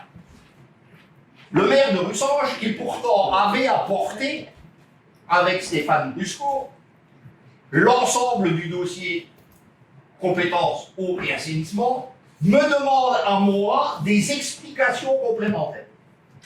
Et je rappelle à Kayser que je suis un peu emmerdé quand même pour lui donner à lui, chargé de cette question, des informations complémentaires. Néanmoins, par courtoisie, et en me disant que peut-être nous finirons par trouver une solution à cette situation merdeuse, je vais avec Julien mercredi rencontrer Gilbert Kayser, Bourson et Julien Rabelis. Après, quelques questions techniques que le président chargé des finances et chargé de la question de l'eau aurait pu avoir comme réponse, et ça ne changeait rien de façon à la philosophie, on me laisse entendre que si on laissait la production d'eau à Audaltige, alors peut-être Audaltige verrait-il la question d'une manière différente. On me laisse entendre. Je dis très bien. Mais moi, je ne peux pas inventer là, sur le moment, une réponse. Nous continuons à travailler, nous y passons la soirée, le lendemain, et nous en concluons que si on laisse la production, on ne peut pas conserver la compétence eau. Discute. Président, très bien. Si on conserve l'assainissement, on a quand même de quoi faire une recette nouvelle susceptible de porter la dépense. Nous le transmettons à Russange, qui, il n'est pas improbable, pourrait délibérer dans ce sens. Russange va voir Audaltige. Bragoni vient te voir. Non, le téléphone. Oui, téléphone, et il t'informe. Donc, nous avons répondu, et pour l'instant, autant qu'il était possible, très bien, gardez-le. Gardez-le, et laissez-nous l'assainissement, et on le fera. Sauf que, théoriquement, cette décision prise en conseil municipal, nous aurions dû la prendre avant le 30. Bien, nous sommes le 2. Il faut savoir que sera peut-être débattu à l'Assemblée la possibilité de porter la compétence obligatoire, non plus au 1er juillet, mais au 31 décembre. Bien. Donc, nous demander de recourir à l'emprunt, sans recette. Vous êtes fait les chantres d'une vertu financière jusqu'à présent qui, d'un seul coup, ne vous arrange pas. Nous allons jusqu'à dire, et Partenay l'avait proposé dans un conseil municipal, gardez-l'eau. Sachant a priori que de toute façon, la compétence eau, c'est un budget s'équilibre et qui théoriquement ne donne pas de recettes supplémentaires aux communes. Je dis théoriquement. Gardez-le. La réponse actuelle, j'en ai pas. Par contre, Brabry m'a dit, Audaltige prendra contact. J'attends encore. Bien, on m'a venu à me donner de fausses informations. Voilà. Donc dire que nous faisons un transfert et que nous refusons, je m'inscris en faux. Je m'inscris en faux et je dis, et j'insiste, en tant que représentant de Joséphine, chargé de la commission de déploiement, j'ai fait tous les efforts nécessaires dans les 3 dernières années, au même titre que j'ai discuté avec Casozitil, Eric 54, Audaltige nous a envoyé chier, il n'y a pas d'autre mot, sur toutes les réunions qu'il y a eu avant. Que Audaltige maintenant ne veuille pas créer la recette, ça vous regarde. Ça m'a pris un temps fou de l'admettre. De l'admettre, c'est-à-dire à dire, on est en train de se mettre dans le territoire sur une merde phénoménale. Je dors tranquille.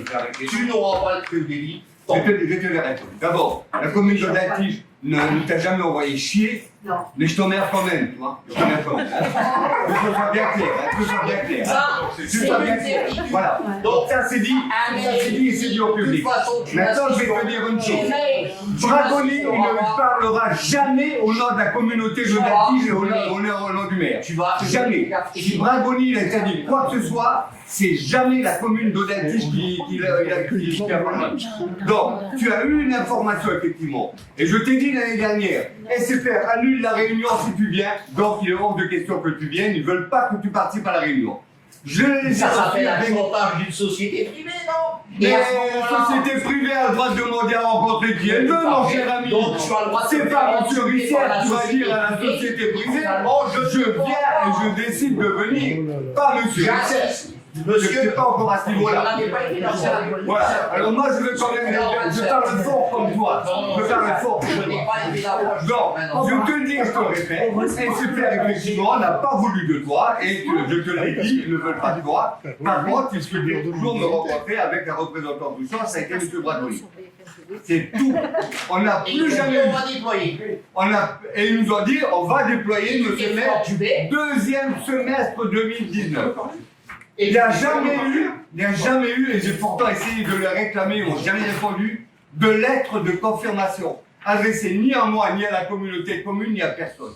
Et ils ont fini par s'adresser le mois dernier à Brighton pour dire, ben finalement, on vous laisse utiliser notre réseau, on ne va pas le faire. Donc on a eu l'information par Brighton qu'effectivement, Audin et Russange seraient... et donc on vous propose une solution pour pouvoir payer et vous non. Mais j'en veux pas de ça, mon cher ami. Je veux avoir le même traitement que toutes les autres communes qui vont être câblées par la communauté de communes. Et je vais te dire autre chose. Si tu te souviens bien, compétence de l'eau, ça a été reporté parce que les maires se sont battus pour que ça ne soit pas une compétence publique. Écoute pas bien, je parle des maires de France, la totalité. Ils se sont battus et obtenu du Sénat que la prise de compétence soit reportée en 2026. Et les mêmes maires de l'association des maires ruraux, des maires des petites villes et des maires de France, les mêmes, lors de grands débats avec le président de la République, ont demandé à ce que ces compétences soient carrément retirées des compétences obligatoires.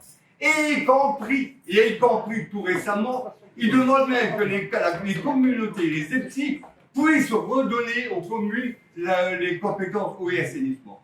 Alors tu comprends, mon grand. Genre, on se bat pour obtenir certaines choses, on ne revient pas après en arrière. Donc ça te regarde. D'accord, voilà.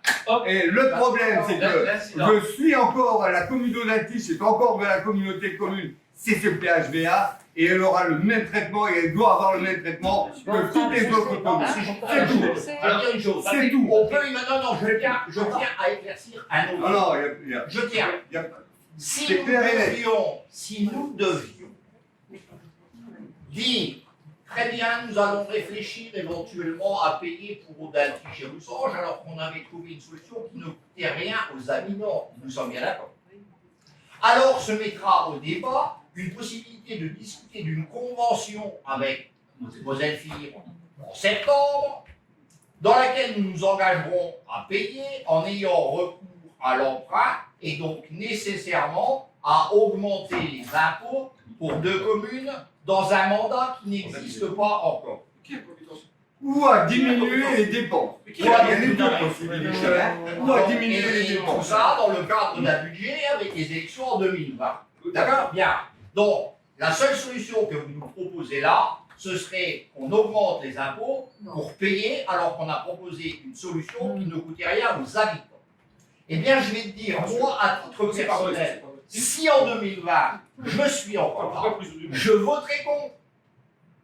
Je n'accepterai pas qu'on augmente les impôts de tous les habitants du territoire, alors qu'on a proposé une solution qui ne leur coûtait rien et que vous l'avez refusée. C'est ma position. C'est ta position. C'est ta position, on l'a bien. Parce que en dehors de l'augmentation d'impôts, contre laquelle tu t'es érigé systématiquement dans tous les conseils, t'as dit pas d'augmentation d'impôts et là tu pleures. Mais mon cher ami, tu as une deuxième solution, c'est de faire des économies et puis de diminuer certaines dépenses. Et tu trouves aussi de l'argent. C'est ce qu'on fait dans nos communes. Tu peux essayer de le faire aussi. Tu peux peut-être trouver des solutions. Une chose est sûre, c'est que. Une chose est sûre, c'est que. Attends. Ah non, mais. Une chose est sûre. Alors on y réfléchira, Bernard. L'incidence de cette situation dans laquelle on se trouve, c'est que, comme l'a dit Patrick, aujourd'hui, on avait une possibilité de faire du gagnant-gagnant. Et que tout le monde a laisse-moi finir. Non, pas de gagnant-gagnant. Grâce à des habitants quand ils ont. Pas de problème. Pas de problème. Aucun problème là-dessus avec les habitants. Vous avez échangé, je vais essayer de faire la synthèse assez rapide.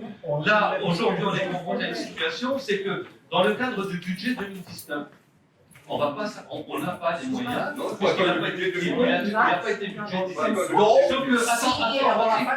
non, mais parce que, rappelons une chose, le marché de conception, réalisation porté par Moselle s'arrête en 2020. Exactement, c'est ce que je voulais dire. Donc, où nous nous engageons, et nous payons 70% en 2019, pour vous. Et là, il est probable qu'en 2020, c'est vous qui avez la compétence. C'est vous qui avez la compétence. Non, nous n'avons pas. Monsieur Marcelin, quand vous répétez sur tous les réseaux sociaux que nous avons la compétence, je vous rappelle à tout hasard que pour ce qui est du déploiement en particulier, nous avons transféré la compétence à un syndicat mixte ouvert qui s'appelle Moselle. Et qu'en aucun cas, si ce n'est quand on donne notre avis en bureau ou en commission de déploiement, nous ne décidons d'un déploiement sur un territoire. Vous nous avez délégué la compétence, nous l'avons déléguée à Moselle. Donc, je vous invite à ne plus dire que nous avons la compétence. Nous ne l'avons plus. Nous l'avons payé. C'est logique. Nous l'avons ici parce que bien que nous ayons transféré la compétence. Et vous faites un chantage. Non. Non seulement vous n'avez pas le compétence, vous faites un chantage. Sérieux, chantage dans une communauté commune, un chantage pareil, c'est ignoble. C'est ignoble. C'est ignoble. Ça n'existe pas en France, le chantage. C'est banni en France. C'est pas un chantage. C'est une réalité. Non, monsieur, tu ne l'as pas fait sur changer à d'autres, aux 4 autres communes. Tu l'as fait nous. Tu l'as fait à nous. Tu l'as fait à nous. Mais tu l'as pas fait aux autres. Et quelques Luxembourgeois que tu as refusé de leur donner la fibre sans augmentation des impôts sur des prétextes dont on pourrait encore discuter longtemps. Parce que l'AMF, il comprendra d'autant mieux nos populations, notre volonté de retrait de cette communauté commune, mon grand. Il le comprendra d'autant mieux. Ça n'a encore pas gagné non plus, là. En attendant, si on n'a pas un avenant avec Moselle Fibre avant 2019 et 70%, tu n'auras pas la fibre, si je peux terminer, tu n'auras pas la fibre dans le cadre de ce marché de conception-réalisation. La seule possible. Mais non, c'est une réalité. C'est une réalité. Si je peux finir. Non, je peux finir. Non, il faut avouer que ça change pas. La conception, je veux que les gens ici. Ah, ils ont bien compris. Conception, réalisation. Les habitants, ils ont bien compris. Conception, réalisation, c'est pas moi qui l'invente, elle se termine en 2020. Moselle Fibre est en train de voir si éventuellement il se pourrait qu'on prolonge ce marché de conception-réalisation. Rien n'est fait. Et actuellement, dans ce marché de conception-réalisation, les seules plaques qui pourraient y rentrer aux dernières nouvelles, c'est la vôtre, à savoir 5 à 6 000 prises. 5 à 6 000. Autant dire. Ça fait beaucoup, hein, on a 3000 employés. Non, permettez-moi de te dire qu'il y a entre 5 et 6 000 prises sur Rodaltige. Non, Roussange. il y a un problème. Il y a un gros problème. Il y a d'abord un gros problème. Roussange, encore entre 500 et 600. Au Daltige, on a 3300 foyers. 5 à 6 000 prises. C'est bien. Je sais pas où tu vas aller chercher. Hein. Je t'accorde encore cette erreur. Voilà. 3000, alors ça va m'arranger. 3000 prises. Bien. Donc, dans un marché de conception-réalisation, 3000 prises. Tu discutes le marché. Là, on a discuté un marché à 150 000. Quel prix on aura? Quel prix on aura? Tu feras non, mais je pose une question. On met un avenant avec les personnes avec qui on a contracté. On met un avenant et on essaie de négocier le même prix. Je suis en train de te dire, nécessaire, mon gros. Non, mais tu est-ce que tu veux bien m'écouter jusqu'au bout sur des faits? Moselle Fibre essaye de contractualiser en 2020 pour mettre un avenant au marché de conception-réalisation et on discute des prix. Il est en train de bouillir. Tu laisses finir parce qu'il y a également deux choses. Donc, nous avons négocié un premier marché à 150 000 et là, on va négocier un marché à 6 000. 3 000 prix. 3 000, je dis 3 000. Le coût sera pas le même. C'est une certitude. De plus, les subventions de l'État sont arrêtées jusqu'à preuve du contraire, c'est-à-dire qu'on a des subventions de l'État pour le premier marché de conception-réalisation. Rien ne garantit, et si tu suis la presse qu'on est en train de discuter, que l'État remettra des sous. L'État, le FEDER, l'Europe, pour 3 000 prix, tu crois qu'on aura les sous? Et la région, qui quelque part a dit « Ok, on finance Moselle Fibre sur un marché qui s'arrête en 2020 », la région, je n'ai aucune certitude actuellement qui mettra le pognon. Donc, une prise qui actuellement vaut 400 avec ces possibilités-là, vaudra, estimation à la louche, entre 800 et 1200 en 2020. Et tu voudrais que nous, on paye encore cette différence? Moi, je te le répète. Parce que là, tu parles de lieux communes, hein, tu parles d'Odin, du Sange, hein, mais t'as pas de garantie que Villeruetti ne risque pas d'arriver avec. Parce que là, c'était déjà imaginé hein, dans le. Ils sont prévus dans C'est dans la convention. Ils sont prévus dans la convention. C'est dans la convention. Sauf que. Donc, il y aura un traitement spécial pour Odin et pour Sange. On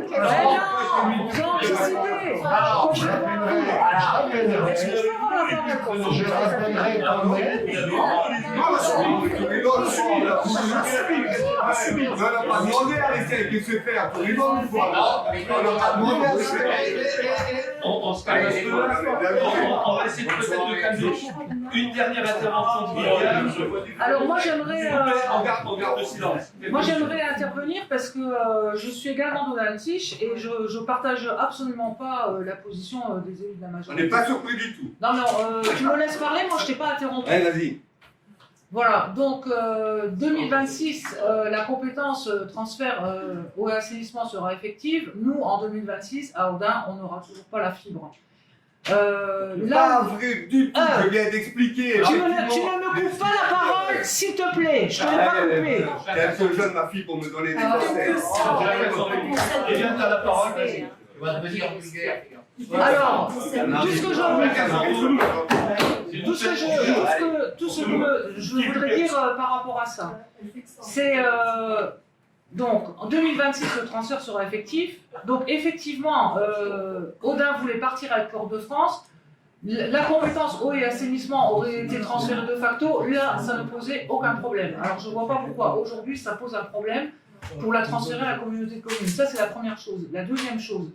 Nous avons demandé, compte tenu du délai du 30 juin, à pouvoir débattre de la fibre, du déploiement de la fibre et du transfert de compétences en conseil municipal, au dernier conseil municipal qui a eu lieu le 17 juin, si je me souviens bien.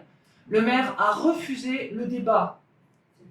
Il a purement et simplement refusé le débat. Non, le maire C'est pas a le dit conseil qu'il nous municipal. manque des informations et quand on aura plus d'informations, on Voilà. le redébattra à un prochain C'est ça. conseil municipal. Comme sur tous les C'est autres ça points. ce qui a été Oui, dit. oui, comme Pas sur que tous le les maire ait autres points. refusé. Il a refusé le débat. Non, non, Nous non. avions, parce Non, que non, non, nous non. a- Et nous l'incident avions- est dans la presse de toute façon, l'incident est clos, nous Voilà. ne donnerons Nous pas la avions réponse. déjà demandé parce que la fameuse Et le lendemain que voilà. les airs m'appellent, c'est pas La vrai. fameuse réunion dont M. Risser parle en communauté de communes, j'étais assise à côté de lui, hein, donc, où il a demandé des informations et vous l'avez envoyé paître, j'étais assise à côté de lui, je peux le confirmer. On a reposé ces questions en conseil municipal où vous nous aviez dit qu'effectivement SFR déploierait au deuxième semestre 2019. C'est ce que Oui, vous avez c'est ce dit. qu'on avait dit. Et vous aviez dit également qu'il y aurait une réunion avec des représentants de SFR qui viendraient nous expliquer. Tout à fait. Cette réunion, on l'attend toujours. En Moi attendant, aussi. moi, tout ce Moi que aussi, je, on l'a jamais tout- eu, tout nous ce que avons je jamais conseille, répondu. vous pensez qu'il y a beaucoup de gens qui se sont embarrés de ce débat parce qu'ils ont vraiment, ils se rendent compte de ce qui se passe. Hein. Là, il y a les écoles, il y a eu une journée avec le projet Fusée pour l'accompagnement technique et financier des écoles et des équipes pédagogiques dans le cadre du déploiement de la fibre. Il n'y a personne d'autre, quoi. Vous ne vous sentez pas concerné quelque part, quoi. Non, mais Donc, moi, c'est tout ce que excuse-moi, j'ai à dire. c'est moi tout ce qui que j'ai à devais y dire. être, je n'étais pas sur Rodin. Je crois que c'est les tout ce que réunions j'ai de à commission dire. scolaire qu'il n'y a aucune. Alors je pense que tu ne peux pas donner de Ça va, aux autres. ouais. Hein. C'est bon. Gardez le Non, mais son gardez pour vos leçons. toi. Que le son, tu participes à rien. Ça va, oui, tu participes à rien. Parce que tu participes à quoi? Et à votre attention en particulier, C'est ça. tout ce que supposait le On projet peut pointer qu'on absente. Oui, ça va. je l'ai publié. Hein? Ouais, ouais. Je répète, Vous et je le inquiétez pas. redis, ce projet qui en fait a deux volets. Un volet purement département 57. Département 57. Conventionné avec le rectorat de l'Académie de Nancy-Metz et avec l'État, pour que la Moselle soit un département pilote dans l'usage du numérique pédagogique dans les écoles. Le département financera un certain nombre de choses dans toutes les écoles du département qui en appartiennent à Moselle. Nous avons une seule obligation, avoir un débit suffisant dans les écoles, à savoir du très haut débit, parce que sinon, et on l'a vécu dans les collèges, ça ne marchera pas. Pas de très haut débit, le département dira bah, on peut faire peut-être, mais vous n'avez pas les moyens, vous n'avez pas de très haut débit dans votre école.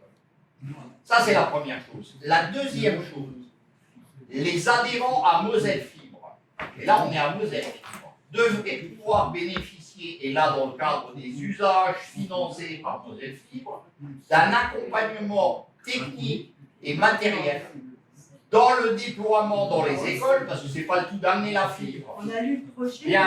on a reçu, on l'a lu. Donc tu ne déploies pas avec Moselle Fibre, cette partie-là, tu l'as pas. Et l'autre partie du département, si tu n'as pas le très haut débit dans tes écoles, il est assez probable que ça prenne du temps avant que les écoles, et donc le collège de Daltich, qui normalement doit servir de plateforme, ne puissent pas s'intégrer à un mouvement qui sera totalement mosellan.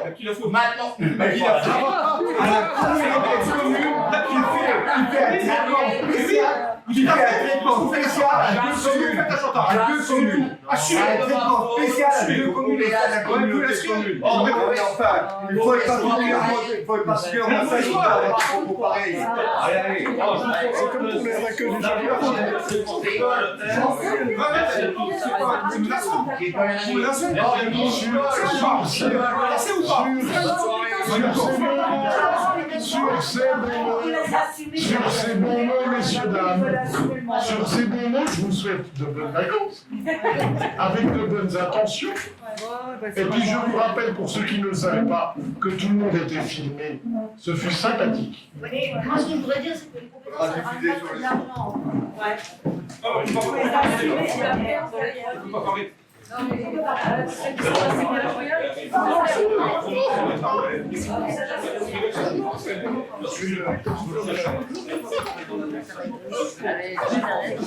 C'est ça,